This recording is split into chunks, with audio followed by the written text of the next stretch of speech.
yung mga punong yan, naglalagas yan, ubos ng dahon pagka winter na. Ayan, ubos ng dahon yan.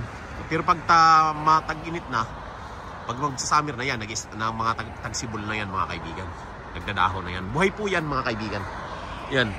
Kung mapapasin mo yung tubig na yan, akala mo kahit mga kaibigan, ay ano po yan? Ay akala mo lang, ito, tubig po yan. Ano po yan? Tigas na po yan, yelo na po yan, no? Oh. Ayan, tigas na po yan mga kaibigan, no? Ayan, pako. Ayan, tigas na po yan mga kaibigan. Sa lamig.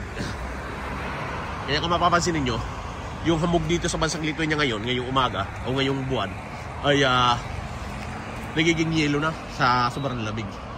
Ganun po dito sa bansang Lithuania sa ngayon pagka winter po, no? Ayan, tatawid tayo mga kaibigan. Antayin po natin muna na mag-green yan para makatawid po tayo. Ayan, matagal. Yan, matagal lah. Pero pagka bago ka tumawid dito sa bansang Lithuania mga kaibigan, pinipindot po yan, antayin nyo po yan. Ayan. Ibig sabihin counting po yan.